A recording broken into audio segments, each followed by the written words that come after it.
Humanity sets the agenda.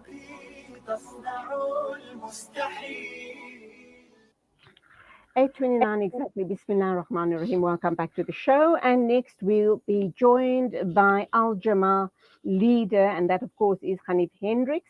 He's going to be sharing his thoughts on the Thulsie Twins plea and sentencing agreement with the state. We do know that he was in full support, him together with the Al Jama party, and I should imagine the entire Muslim Ummah here in South Africa were in absolute support of the Thulsie Twins.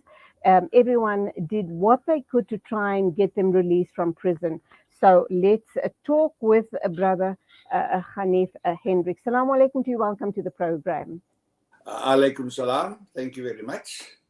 And a great day, is it not, for the Muslim Ummah, hearing that the plebe agreement has happened between the defense team of the Thulsie Twins and the state. How do you feel about it? I think you heard part of my interview with the twins attorney, Nadim Mohammed.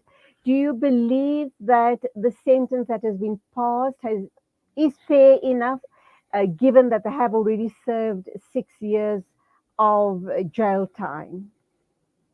Look, we don't want to comment on the outcome of the case.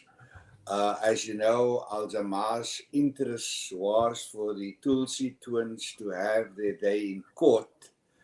And also we were concerned about the fact that some victories that we had after the demise of apartheid was under threat, and that is detention without trial. And certainly this matter created the perception that South Africa still has detention without trial.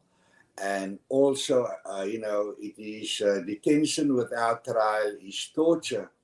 And South Africa is a signatory to international conventions not to practice torture. And certainly what has happened over the last 6 years is a threat to these victories that we had after the demise of apartheid.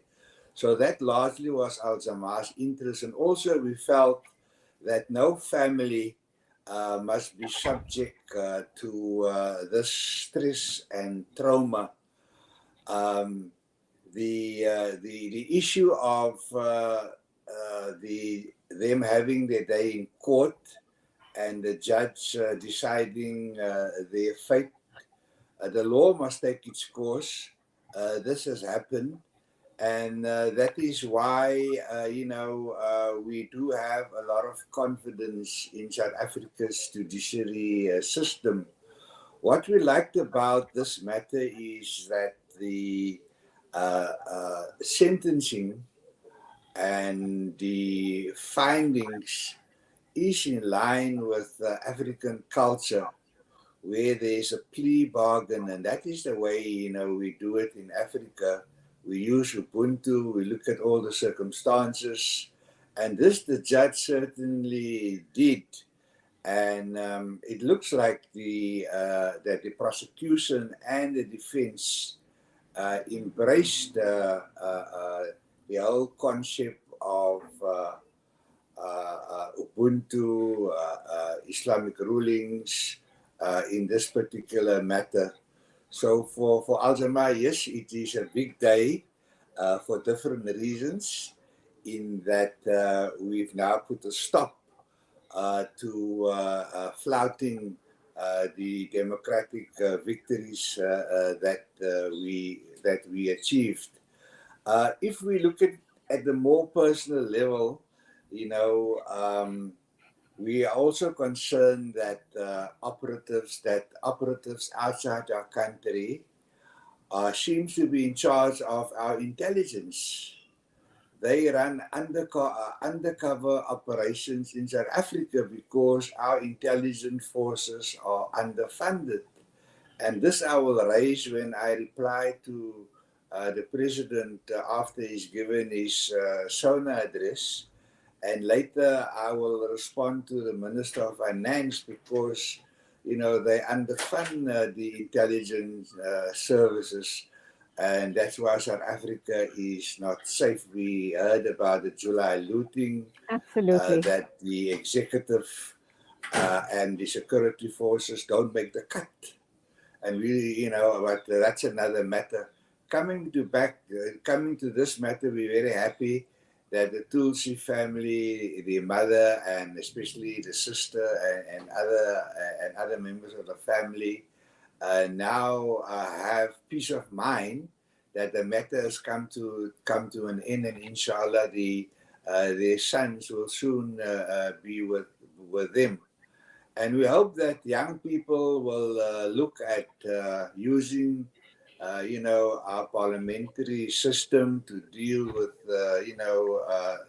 their ideological issues, raise it in parliament. There is no need to go outside South Africa. In the case of the Thulsie Twins, they wanted to live in an environment where there is application of Islamic rulings, where there's a nice Islamic way of life. We do have places in South Africa like this, like Rosny, for example, and many other places where it is, you live in an Islamic environment. In the Boekap in Cape Town, in Surrey State, in Joburg, I'm sure areas like Bosman, you find that there's a thriving Muslim community.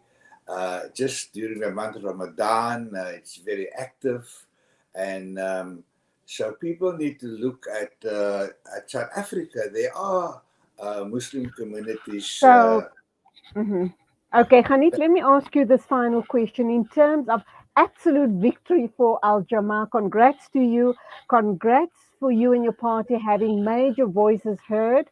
And we look forward to many other such issues that you're going to raise in Parliament and publicly. And we're going to follow it very closely, inshallah, and have many more discussions on this radio station going forward. However, coming back to the Thulsie Twins, they're going to need a lot of support. Inshallah, once they're out, their reintegration into society, their reintegration into the Muslim community. There's going to be issues around employment, possibly further studying, and so forth. How can we as an ummah assist them? Look, I think it's very important. They've served 6 years. They're going to serve the rest of the time, and it's very important that the Muslim community make available opportunities and resources for them. And I'm sure our Muslim NGOs, our Muslim business people, will put their hands in their pocket and see how they can assist to give them a new start on life. They serve their time, and internationally as well. They should not, be barred from anything.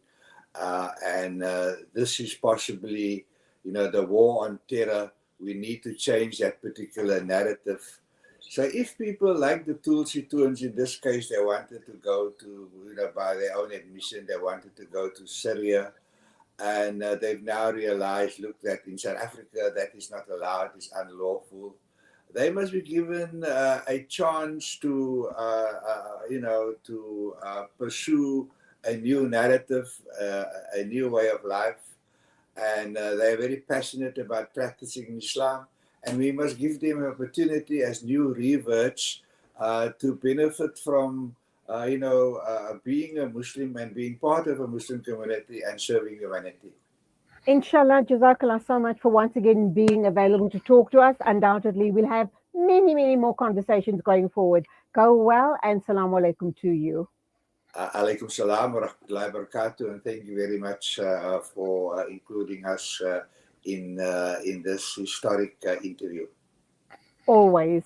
8:38 exactly. News and views right here on Salam Media.